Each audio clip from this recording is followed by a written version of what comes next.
Hey guys, Heavy Arms 45 here. I know it's been, a year since I put out a video? I hope y'all missed me. Yeah, I've been preoccupied dealing with different things. People coming to my life, people coming out of my life.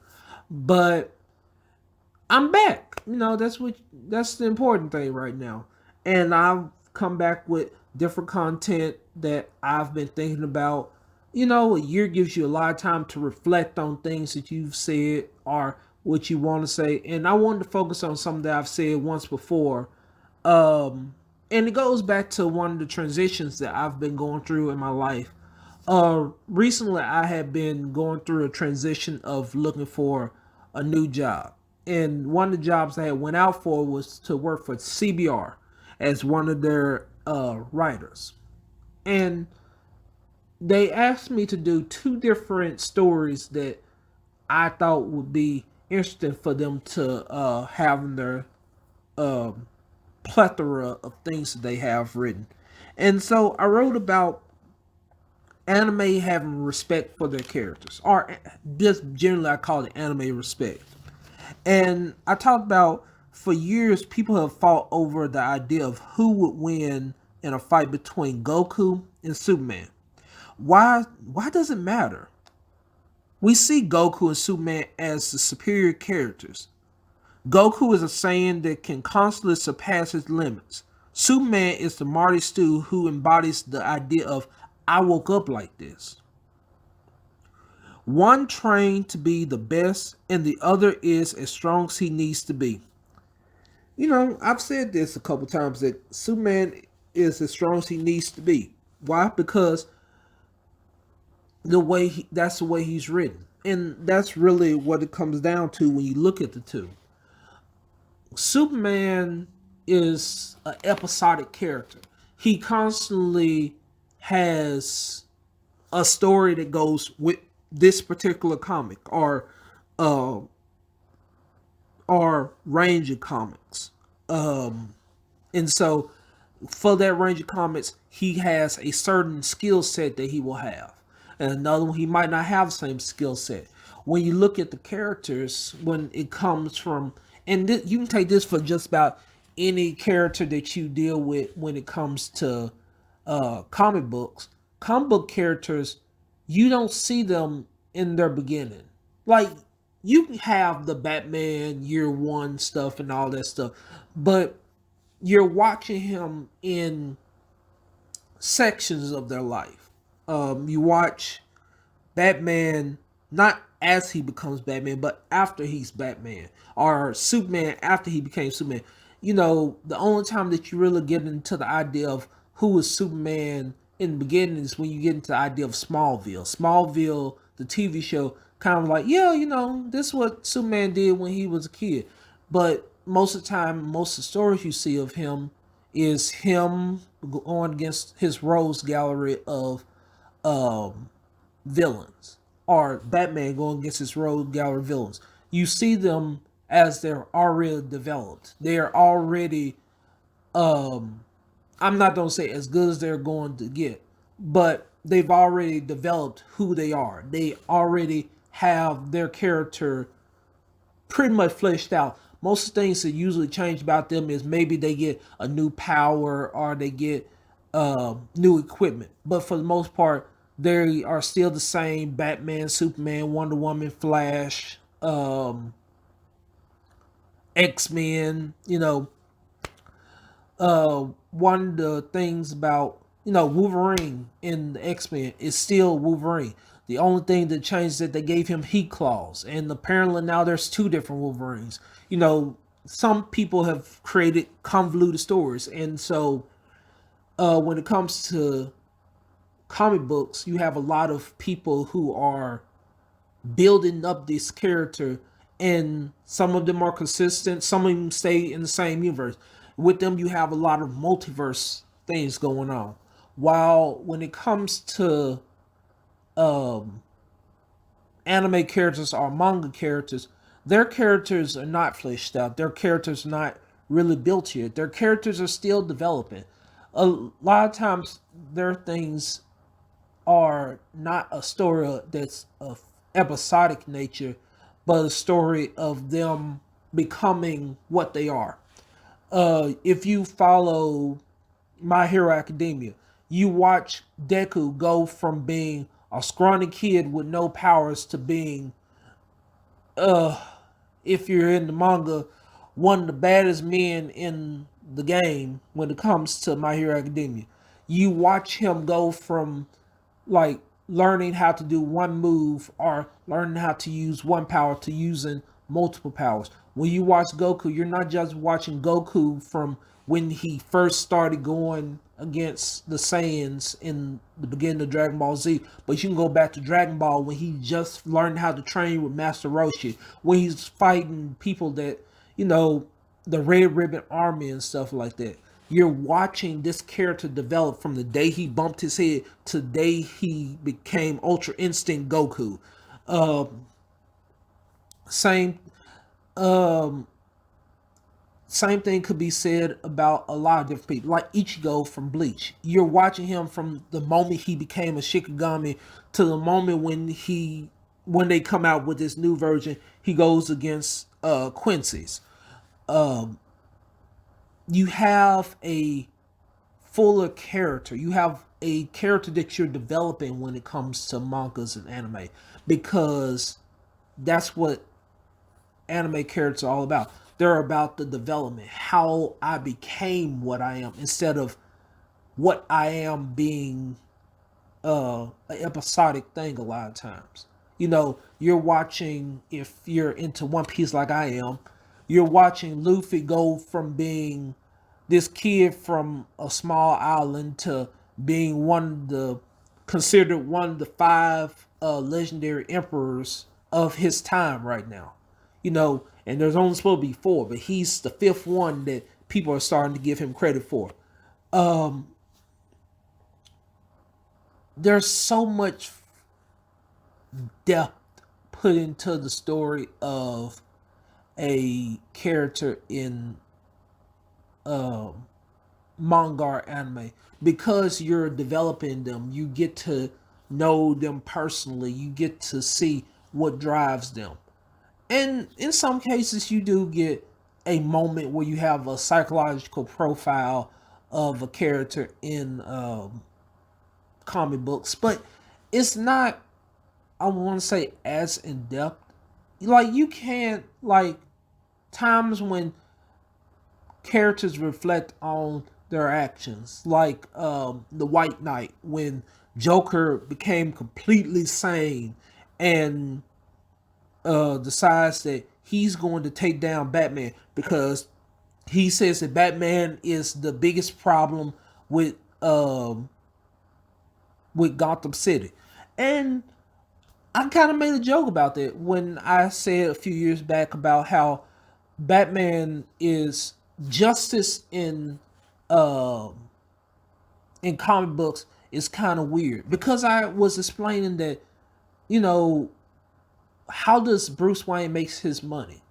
How does Bruce Wayne make his money was a question of, okay, he's a billionaire. How does he constantly make money on a place? I was like, okay, he just keeps buying property. He basically has become a slumlord, I believe I said at one point, because he's constantly buying property that he destroys as being Batman. You know, so everybody has got Wayne insurance and stuff like that. So he constantly buying different things to make up for the damage that he creates from being Batman. Um, Superman, we know that he's constantly saving Lois Lane, but a lot of the things that happens, and it's sort of the same way, but a lot of the villains that you have also that come out of comic books are made from the heroes themselves. If there was no Batman, Joker would not have fallen to, well, Joker as the Red Hood would not have fallen to that vat of toxins and became the Joker. Um, the Penguin would still be around because the Penguin was just a crime boss or minor boss at the time. Superman. Superman would not have had the problems with. if there was no Superman, there would be no Lex Luthor to be his rival for the most part. There would still be a Lex, and Lex would still be aspiring to be the richest man in or take over the world in his own little way.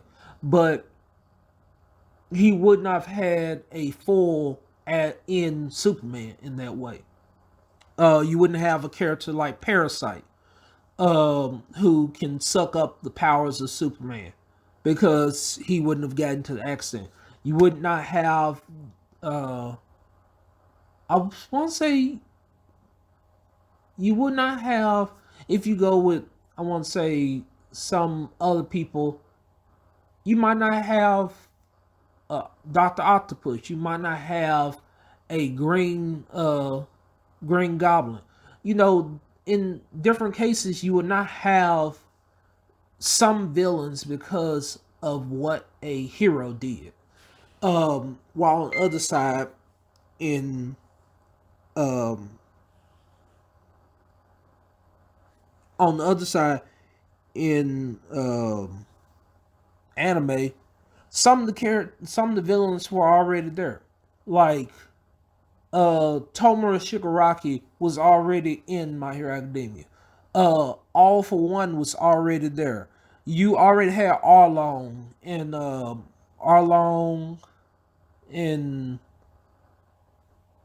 Kaido, Doflamingo, and several other villains in One Piece before Luffy ever decided to leave and cross the red line. Um, oh yeah, you also would have had Big Mom too. You already had Aizen going through his case of looking to save the world, well, take over the world in his own way before Ichigo even came to the scene.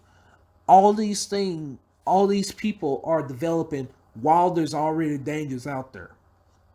While, like I said, with comic book characters, they are building their villains. Their villains are based off of something they did, or in some cases, yeah, you have somebody like Victor's ass who's been going out killing people in the first place. But you have more of that happening, more create, more the hero creates the villain than there is the villain was already there a lot of times when it comes to comic book characters. Anime slash manga characters are always looking to be a little bit more, I want to say, developed in a way. Um,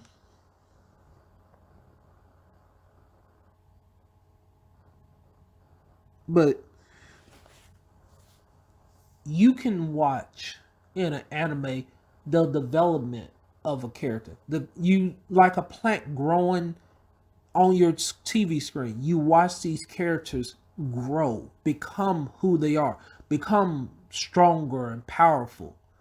Um, while you're seeing a lot of times, like I said, with a comic book character, I've I wake up like this now. This is who I am.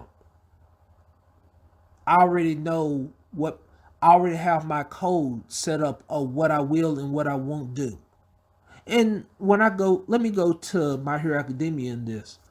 You know, we're not just watching the development of Deku or Midoriya, whichever one you want to call him. You're also watching the development of Bakugo, Shoto Todoroki, uh, the development of even All Might as he wrestles with the idea of him one day having to lose his power or possibly die before All for One actually is taken down. You see all this stuff happening in the story of My Hero Academia. You're watching the story when you watch One Piece, the story of um not only Luffy as he looks to be king of the pirates, but the story of how Nami joined the crew. What happened that brought Usopp onto the crew? Um, Not really Zoro. The family drama of Sanji. Um, who else? The convoluted story of Luffy's family when it comes to ha- uh what they are, because his dad is a part of the, well, his grandfather is a part of the Navy who is out to take out pirates. His dad is part of Revolutionary Army, which is to take down the Navy and the world government. And Luffy is a pirate who just out there having fun and wants to be king of the pirates. So, that's interesting to see. And seeing how he's out there um, making pirates actually look good to people, because so many people have seen pirates in such a negative light, and he goes out saving people on basically a daily basis. And I can't believe I've been sitting up here this whole time talking about animes, and I've missed one of the main ones, Naruto, right now, or was Naruto. Boruto, you get a pass on what on him, but for the most part, Naruto spends most of his time. You watch Naruto from time where he was just a snot nosed kid, um, basically painting over the faces of all the Hokages, to how he is the Hokage. His son is like now, in a way, starting to accept him, but rejected him at one point because he was not a good dad to him. While you reflect back on what Naruto went through to be where he was to be Hokage, you see the relationships that were developed between him and Sasuke, him and Sakura, him and every other person that was a joning, let me shoot, Genin, I'm sorry, Genin, when he was a kid, who we believe most of them became Chonin, but you also find out that Naruto is the only one to be a Hokage that never passed the Chunin exam, which is hilarious because he is miles ahead of anybody. He is one of the strongest shinobis in the world in his story, and but you would not know that. You have so much heartfelt pain when you watch anime characters, if you watch them from the beginning, because you see what they went through to become what they are. With Superman, Goku, and all these people, you see the pain that they go through in that episodic comics that they're in. Um, do I have a connection to them per se? Not really. Watching let's say I was watching stuff in the Arrowverse. Do I feel bad that or even the combos? Do I feel bad that Flash's mom passed away? Yeah. Do I understand the amount of pain he went through over those years? Not really. I understand that it was a painful moment. And I could understand in a way him losing his mother, but the full impact of being without a mother does not hit me as hard as looking at what happened with Naruto. It doesn't drive me as much. Understanding that uh the Flash, Batman, and Superman all lost their parents and had to grow up in different ways. I can understand it, but I can't empathize really with it because I can't see, like with Naruto, you see the rejection he gets because of who he is. You don't see the rejection that these people get from being who they are. Superman got into a family that cared about him. Even if you go into the Red Sun for Superman, he still has a connection with someone. Um, Batman had Alfred, and you don't see him as a kid a lot of times. You see him as an adult taking on other kids who have also lost family members. So you sympathize with his proteges of Robins and stuff like that. because you see how some of them have lost their family. You even feel bad for Jason Todd when you see how he's beaten by the Joker with a crowbar. You feel bad for Barbara when she gets shot by the Joker. You feel sympathy for his underlings, but you don't feel that same sympathy when it comes to Batman himself. Um, there's just such a different move when it comes to uh the way that the characters are developed when you watch anime and when you watch comic story. And that's probably why you find people find it disrespectful to call an anime a comic. Yeah, I was watching that cartoon. It's not a cartoon. It's an anime. Because by saying that it's a comic, you're putting it to the level of the episodics that you get when you watch most Looney Tunes and uh, DC comics, Marvel comics, stuff like that. Yeah, they have a underlying story to it, but at any time they can go off and do something like that. The only time you can see an anime go off on, I'll say, a tangent is if you're watching a filler arc, which some of them do have very long filler arcs. Thank you, Bleach, for having like a year long filler arc that I just felt was ridiculous.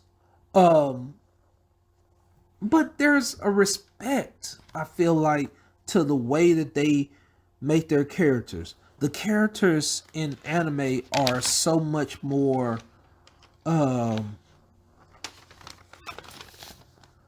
they're more, like I said, developed. They're more personalized.